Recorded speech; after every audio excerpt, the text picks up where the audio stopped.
नमस्ते दोस्तों। कभी आपने रावण या क्रिश जैसी फिल्मों में वो सुपर पावरफुल कंप्यूटर्स देखे हैं? जो पलक झपकाते ही ऐसी प्रॉब्लम सॉल्व कर देते हैं जो आज के कंप्यूटर्स को शायद सालों लग जाएं। बस उसी टेक्नोलॉजी का नाम है क्वांटम कंप्यूटिंग। तो आज हम इसकी ही गहराई में उतरेंगे। तो सवाल यही उठता है, क्या ये सब सिर्फ मूवी मैजिक है या इसमें सच में कोई दम है? इस फिल्मी पर्दे को हटाने और एक रियलिटी चेक के लिए आज हमारे साथ हैं एक खास मेहमान, quantum expert doctor Anya. Welcome doctor Anya. Thanks for having me Rohan, और सभी सुनने वालों को मेरा हेलो। रोहन, आपका सवाल बिल्कुल ऑन पॉइंट है और आसान सा जवाब यह है कि जो कल तक साइंस फिक्शन था ना, वो अब धीरे धीरे साइंस फैक्ट बन रहा है, और वो भी काफी तेजी से।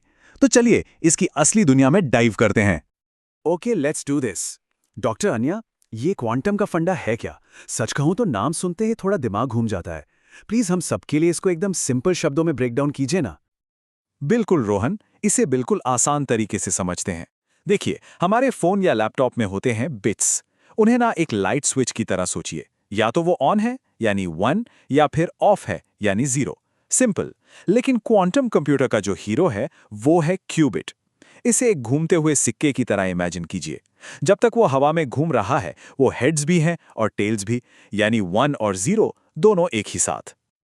और हाँ, आप बिल्कुल सही सोच रहे हैं। इसी मैजिक को, इस दोनों एक साथ होने की पावर को ही कहते हैं सुपरपोजिशन। एक ही टाइम पर मल्टीपल पॉसिबिलिटीज को एक्सप्लोर करना। यही वो सीक्रेट सॉस है जो क्वांटम कंप्यूटर्स को इतनी अनइमेजिनेबल पावर देता है। पर कहानी यहां खत्म नहीं होती। एक और माइंड ब्लोइंग कॉन्सेप्ट है जिसे कहते हैं एंटेंगलमेंट। इसको समझने के लिए ना, शोले के जय वीरू की दोस्ती याद कीजिए। जब दो क्यूबिट्स एंटेंगल हो जाते हैं तो वो एक अनोखे रिश्ते में जुड़ जाते हैं। मतलब, एक अगर यहां दिल्ली में हेड्स लैंड करेगा तो दूसरा, चाहे वो चांद पर ही क्यों ना हो, उसी पल इंस्टेंटली टेल्स लैंड करेगा। उनका कनेक्शन अनब्रेकेबल है, faster than light. Wow, superposition, entanglement, ये तो सच में किसी साइफाई मूवी के प्लॉट से भी ज्यादा इंटरेस्टिंग लग रहा है।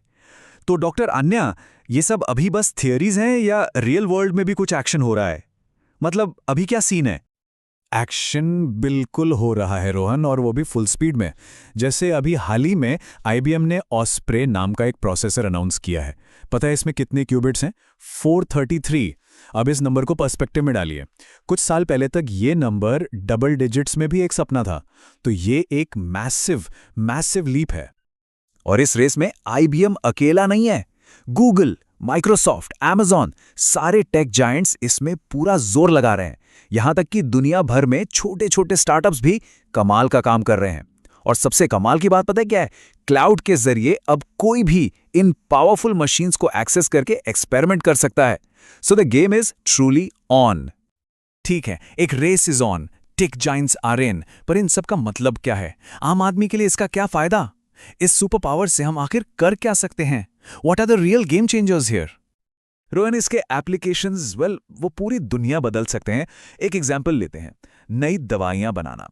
अभी एक नई मेडिसिन को डेवलप करने में सालों लगते हैं। क्वांटम कंप्यूटर्स मॉलिक्यूल्स को इतने बेहतर तरीके से सिमुलेट कर सकते हैं कि ये प्रोसेस बहुत बहुत फास्ट हो सकता है। सोच के देखिए, शायद हम आने वाली पैंडेमिक्स के लिए पहले से ही तैयार हो सकते हैं।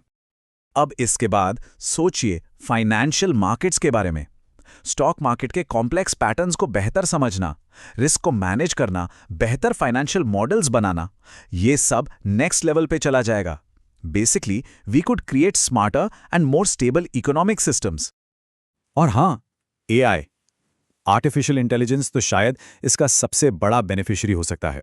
जरा इमेजिन कीजिए, एक एआई जो आज से 1000 गुना ज्यादा स्मार्ट हो। क्वांटम एआई ऐसी प्रॉब्लम सॉल्व कर सकता है जिनके बारे में हम आज सोच भी नहीं सकते। The possibilities are literally endless. लेकिन रोहन, हर पावरफुल चीज की तरह इसका एक दूसरा पहलू भी है। कह सकते हैं एक डार्क साइड, सिक्योरिटी। एक पावरफुल क्वांटम कंप्यूटर थ्योरेटिकली आपके बैंक पासवर्ड से लेकर गवर्नमेंट सीक्रेट्स तक हर तरह की इंक्रिप्शन तोड़ सकता है। पर इस कहानी में एक ट्विस्ट है। यही टेक्नोलॉजी अनहैकेबल इंक्रिप्शन भी बना सकती है। तो ये एक रेस है, code breakers versus code makers. मतलब ये टेक्नोलॉजी एक दो-धारी तलवार है। ब्लेसिंग भी और कर्स भी। काफी इंटेंस है। पर डॉक्टर अन्या, एक सवाल है, अगर ये इतना पावरफुल है तो अभी तक ये हमारे फोन्स या लैपटॉप्स में क्यों नहीं है? इसके रास्ते में एज इन स्पीड ब्रेकर्स क्या है? आपका सवाल बिल्कुल सही है। और स्पीड ब्रेकर्स वो भी बहुत बड़े हैं रोहन। सबसे पहला, क्यूबिट्स बहुत ही ज्यादा नाजुक होते हैं, एक्सट्रीमली फ्रेजाइल। थोड़ी सी भी डिस्टर्बेंस, लाइट वाइब्रेशन, टेम्परेचर में हल्का सा चेंज और उनका क्वांटम स्टेट कोलैप्स हो जाता है। Basically game over. इस प्रॉब्लम को कहते हैं डीकोहेरेंस। तो उन्हें स्टेबल रखना ही एक बहुत बड़ा चैलेंज है। प्लस इनके लिए पूरे नए सॉफ्टवेयर और एल्गोरिथम्स लिखने पड़ेंगे। We are basically building an entire new world of computing from scratch. तो साफ है कि मंजिल अभी दूर है और रास्ता आसान नहीं है। आगे देखें तो आने वाले सालों में इसका फ्यूचर कैसा दिखता है और हम लोग इस क्वांटम फ्यूचर के लिए खुद को कैसे तैयार कर सकते हैं। सबसे इंपॉर्टेंट चीज है क्यूरियस रहना। Just stay curious. इसके बारे में पढ़ें, इसे समझने की कोशिश करें। We should also encourage a scientific mindset and STEM education in our next generation. और हाँ, ये सोचना भी बहुत ज़रूरी है कि इतनी पावरफुल टेक्नोलॉजी को हम इंसानियत की भलाई के लिए कैसे इस्तेमाल करेंगे। It's not just about building it, it's about using it wisely and ethically. देखिए, अभी भी हम शायद 1-2 दशक दूर हैं जब ये टेक्नोलॉजी मेन स्ट्रीम होगी। लेकिन एक बात बिल्कुल पक्की है, the journey from science fiction to scientific reality is well and truly underway. एक बिल्कुल नई दुनिया की, एक नए रेवोल्यूशन की नींव आज रखी जा रही है। तो आखिर में सवाल हम सब के लिए है, इस आने वाले क्वांटम फ्यूचर के लिए हम तैयार हैं? डॉक्टर अन्या, इस माइंड ब्लोइंग कॉन्वर्सेशन के लिए आपका बहुत बहुत शुक्रिया। It was absolutely fascinating.